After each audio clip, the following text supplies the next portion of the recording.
Hello engineers, welcome to fusion classes. जैसा कि आप जानते हैं, अमोनिया प्रोसेस जो हम कंप्लीट डिस्कशन कर रहे हैं कि अमोनिया प्रोसेस में कैसे स्टेप बाय स्टेप चीज़ें होती हैं। एनजी कंपोजिशन हमारा इसके बाद लेक्चर था, जो कि हमने एक ओवरव्यू डिस्कस किया था अमोनिया प्लांट का। उसके बाद यूरिया कैसे बनता है। उसके बाद हम एक अमोनिया की प्लेलिस्ट लाए हैं जिसमें आपके एनजी कंपोजिशन, नेचुरल गैस की कंपोजिशन हमने डिस्कस कर ली थी। आज हम डिस्कस करेंगे एसडीएस क्या होता है, इसमें कौन सी प्रॉब्लम हमें फेस करनी पड़ती है और ये क्यों यूज करते हैं प्राइमरी रिफॉर्मर से पहले। तो आइए बिना देर किए हम शुरू करते हैं। एसडीएस एसडीएस को, जिसका फुल फॉर्म है हाइड्रो डीसल्फराइजेशन प्रोसेस। क्या है इसका पूरा नाम? Hydro desulphurisation process. ठीक है। Sulphur removal from natural gas, ये किस काम में आता है? सल्फर रिमूव करने के काम में आता है। ठीक है। आगे आप इसमें देखेंगे इसका रोड मैप है, व्हाट इज है, हम आज क्या क्या सीखने वाले हैं। और एक अमोनिया प्लांट में जो भी वर्क करता है, अभी कोई नया अप्रेंटिसशिप हो या पुराने कोई भी लोग हों, आप ये देखिए इसका रोड मैप है क्या है। पहले व्हाट इज एसडीएस, इसमें हम सीखेंगे why sulphur is dangerous, sulphur dangerous क्यों है, सल्फर कंपाउंड होते क्या हैं, और एसडीएस रिएक्टर क्या होता है, इसकी केमिकल रिएक्शन कैसे होती है सल्फर वगैरह की, जेडोनो गार्ड बेड क्यों यूज करते हैं, और प्लांट ऑपरेशन क्या है, और इससे इंटरव्यू में क्वेश्चन कैसे कैसे बनते हैं। आगे नेचुरल गैस बिफोर यूज। ठीक है। Natural gas before SDS, natural gas को एसडीएस में जाने से पहले उसमें क्या क्या होता है। Natural gas contain sulphur compound along with other gases, जो भी उसमें नेचुरल गैस में जो भी गैसेस होती हैं उनके साथ सल्फर कंपाउंड्स भी जाते हैं। जैसे गैस में मेथेन है, एथेन है, जो आपको यहाँ रेड में हमने डिनोट कर रखे हैं या दिखा रखे हैं, वो सब सल्फर कंपाउंड है। H2S hydrogen sulphide, COS carbon oxysulphide, mercaptans RSH है, और कार्बन डाइऑक्साइड और नाइट्रोजन इसमें होते हैं। नेचुरल गैस आई और जब हमारे पाइप में जाती है तो उस पाइपलाइन में ये सब भी उसके साथ फ्लो करते हैं। ठीक है। और ऐसे ही एसडीएस यूनिट में जाते हैं। सल्फर कंपाउंड को हमने रेड में डिनोट किया है। ठीक है। और अदर गैस कंपोनेंट हमारे ग्रीन में है, जिससे आपको इजी वे में नजर आ जाएगा। Sulphur compound must be remove in SDS before entering the steam reforming. Sulphur compound must be remove SDS before entering in steam reformer. Reforming से पहले एसडीएस के अंदर सल्फर कंपाउंड रिमूव करना जरूरी है। ये जरूरी क्यों है, इसको रिमूव क्यों करते हैं, क्या रीजन है कि इनको रिमूव करना जरूरी होता है, इसीलिए एसडीएस को लगाया गया है, वो हम इसका आगे देखते हैं।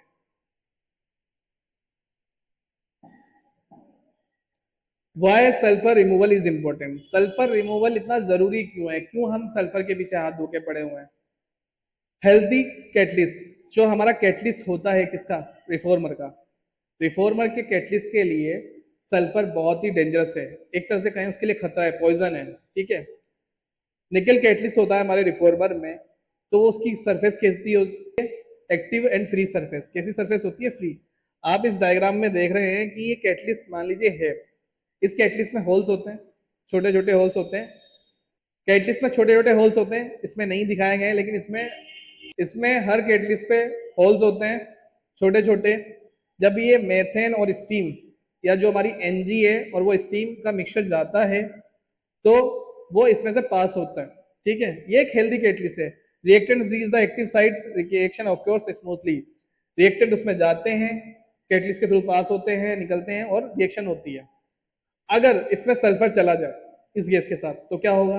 देखिए यहाँ सल्फर ऐड हुआ, पॉइजन लिखा हुआ है, खतरा है फ्रॉम निकल सल्फाइड। ये क्या करेगा? गैस के साथ जाएगा लेकिन गैस को नहीं जाने देगा, और जो निकल की सरफेस पे क्या बना लेगा? अपनी लेयर बना लेगा। निकल के साथ रिएक्शन करके क्या बना लेगा? निकल सल्फाइड। क्या बना लेगा? निकल सल्फाइड। ठीक है। कैटलिस्ट इज नॉट डिस्ट्रॉय, उससे कैटलिस्ट खराब नहीं होगा, डिस्ट्रॉय नहीं होगा, ऐसा नहीं है कि बेकार हो जाएगा। इसकी active surface is covered by sulphur, उसकी जो एक्टिव सरफेस है जिसपे रिएक्शन होनी थी, जहां से गैस पास हो गए, वो कवर कर लेगा सल्फर। तो उससे क्या होगा? Sulphur making it unavailable reaction, उस अवेलेबल रिएक्शन कर लेगा, उससे उससे कोई सेंस नहीं है। ये सब अपनी वो उस पर चिपक जाएगा, उस चिपकने से क्या होगा? हमारी गैस पास नहीं होगी, गैस पास नहीं होगी तो रिएक्शन नहीं होगा। ठीक है। इससे हमारा सल्फर की वजह से क्या होगा, निकल जो कैटलिस्ट है वो खराब हो जाएगा। ठीक है, इसीलिए सल्फर रिमूव करना जरूरी है। अब ध्यान देने वाली बात है, चला गया तो उसके कॉन्सिक्वेंस क्या होंगे? Steam reforming reaction slow, steam reforming reaction क्या हो जाएगी? स्लो। ठीक है, हाइड्रोजन प्रोडक्शन क्या हो जाएगा? डाउन। जो हाइड्रोजन प्रोडक्शन होना था वो डाउन हो जाएगा, क्योंकि हमारे स्टीम रिफॉर्मिंग रिफॉर्मिंग होने से प्राइमरी रिफॉर्मर में क्या मिल रही थी? हमें हाइड्रोजन मिलनी थी एनजी से।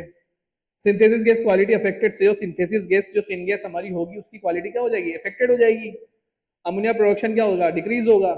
शटडाउन रिस्क इंक्रीज, हमें उसके लिए क्या लेना पड़ेगा? शटडाउन लेना पड़ेगा। ठीक है, ये इसके कॉन्सिक्वेंस है अगर सल्फर चली जाती है तो। ठीक है, आगे है catalyst poison. Catalyst poison, active nickel surface, ये आप दिख रहे हैं इसमें जो ये ग्रीन ग्रीन शो कर रखा है, ये कैसी सरफेस है? एक्टिव सरफेस है निकल कैटलिस्ट की। Active sides reaction happens smoothly, जो एक्टिव साइड से वहां से हमारी गैस पास होगी या उस गैस कांटेक्ट में आएगी किसके? निकल कैटलिस्ट के, तो हमारी जो रिएक्शन है वो स्मूथली होगी। ठीक है, अगर उसमें सल्फर चला जाए, सल्फर जाने से क्या होगा? इस एक्टिव सरफेस पे ये सल्फर लग जाएगा, आपको दिख रहा है डायग्राम में। तो एक्टिव साइड्स क्या होंगी? ब्लॉक हो जाएंगी। जैसे आपको जैसे इस डायग्राम में दिखाया गया, जैसा कि आपको इसमें इमेज में दिखाया गया है, जो ये ग्रीन वाली एक्टिव सरफेस थी उस पर क्या लग गया? सल्फर। सल्फर जाके रिएक्शन कर ली, निकल सल्फाइड बना लिया, तो रिएक्शन कांट बी प्रोसीड, तो रिएक्शन नहीं होगी। ठीक है, इससे क्या होगा? लो एक्टिविटी, लो कन्वर्जन, अनस्टेबल ऑपरेशन। ऑपरेशन कैसा होगा? Unstable. Consequence, reaction rate decrease होगी, हाइड्रोजन यूटिलाइजेशन यानी हाइड्रोजन नहीं बनेगा, उसको डिक्रीज होगा। बनेगा बहुत कम मात्रा में, क्योंकि सरफेस पे तो क्या है? आपका सल्फर है। अमोनिया प्रोडक्शन डिक्रीज हो जाएगा, प्लांट ट्रिप मोड में चला जाएगा, प्लांट ट्रिप मोड में चला जाएगा, रिस्की मोड में चला जाएगा। Keep the catalyst clean, keep the plant running, अगर कैटलिस्ट को क्लीन रखेंगे तो प्लांट हमारा स्मूथ चलेगा। ठीक है, आगे हाइड्रोडिसल्फराइजेशन प्रोसेस क्या होता है? सल्फर कंटेनिंग हाइड्रोकार्बन, जो भी सल्फर कंटेनिंग हाइड्रोकार्बन गैसेस आएंगी, वो आई, वो फीड प्री हीटर में गई, पहले गर्म हुई, फिर फिर गर्म होने के बाद किस में गई? फर्नेस में।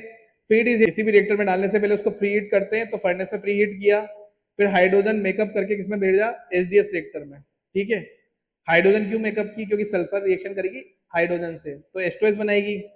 Sulphur compound react to with hydrogen over catalyst to form H2S। ठीक है, आगे cooler and separator, effluent is cooled and separated, gas liquid H2S are separated, तो यहां से क्या करेंगे? H2S से करके सल्फर अलग कर लेंगे। ठीक है, हाइड्रोजन अलग हो जाएगी। तो low sulphur clean product, ultra low sulphur high quality. ठीक है, अब इसमें कंडीशन क्या होती है? ऑपरेटिंग कंडीशन, टेम्परेचर कितना होता है? 300 से 400 डिग्री सेंटीग्रेड, प्रेशर 30 से 130 बार प्रेशर होता है। ठीक है, कैटलिस्ट कौन सा होता है इसमें? एसडीएस में कोमो, कोबाल्ट मोलिब्डेनम और निकल। नीमो कौन सा? निकल molybdenum. High activity high selectivity होती है इसकी। अगर remove sulphur compound, improve product quality, meets environmental standards. ठीक है, ये हमारा क्या था? हाइड्रो डिसल्फराइजेशन प्रोसेस फ्लो था। एक नॉर्मल फ्लो हमने डिस्कस किया। आगे इस फ्लो को हम ऐसे समझते हैं, कैसे?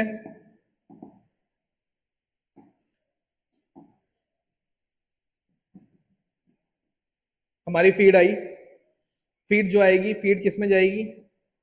फीड जाएगी एक प्री हीटर में। इस प्री हीटर में क्या है? प्री हीट होगी। प्री हीटर आपको इस डायग्राम, आपको इस इमेज में दिखा रखा है फीड प्री हीट। इसमें क्या हो रहा है? हीट एक्सचेंजर के थ्रू उसको प्री हीट किया जा रहा है एक टेम्परेचर तक। ठीक है, उसके बाद उसको किस में डालेंगे? एक फर्नेस में डालेंगे। किस में? फर्नेस में डालेंगे। फर्नेस में क्या करेंगे? इसका टेम्परेचर राइज करेंगे, टेम्परेचर राइज करेंगे। ठीक है, कितना टेम्परेचर दिखाया हुआ है?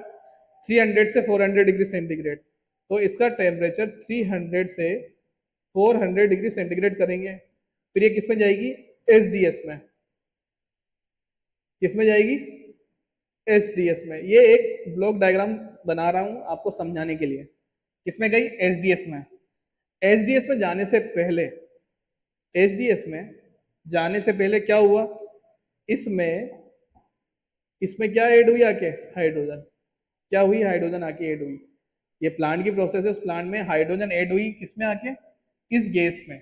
जिससे क्या हुआ, वो आगे चल के जो एचडीएस में जाएगी तो इसमें से सल्फर के साथ रिएक्शन करके क्या बना लेगी? H2S। सल्फर के साथ रिएक्शन करके क्या बना लेगी? H2S। ठीक है, तो ये इस तरीके से एचडीएस में रिएक्शन होती है और आगे इन सब में से सल्फर अलग कर लिया जाता है। ठीक है, आगे है HDS reactor and catalyst. HDS reactor and catalyst. तो एचडीएस रिएक्टर क्या होता है, कैटलिस्ट क्या होता है, ये हम आने वाले हमारे लेक्चर में देखेंगे। ये आपके लिए एक सिंपल अभी प्रोसेस था ताकि आप इसको समझ पाए। एचडीएस रिएक्टर हम गार्ड हम अगले लेक्चर में डिस्कस करेंगे। आप इसी तरह हमारे प्लेलिस्ट को देखें और लाइक करें। आने वाले लेक्चर में हम एचडीएस रिएक्टर और उसके कैटलिस्ट के बारे में पढ़ेंगे। तो थैंक यू। आप अपने ये था एचडीएस का एक थोड़ा सा ओवरव्यू कि एचडीएस क्या होता है, उसका फ्लो कैसे होता है, वो कैसे वर्क करता है और सल्फर क्यों रिमूव करना चाहिए, सल्फर क्यों क्या होती है, उसको रिमूव क्यों करना चाहिए, क्या प्रॉब्लम होगी। आने वाले लेक्चर में हम डिस्कस करेंगे एचडीएस रिएक्टर और कैटलिस्ट, ZNO, गार्ड, बेड और सल्फर इतनी जरूरी क्यों है रिमूव करना। तो इसी तरह आप हमारी प्लेलिस्ट को देखें।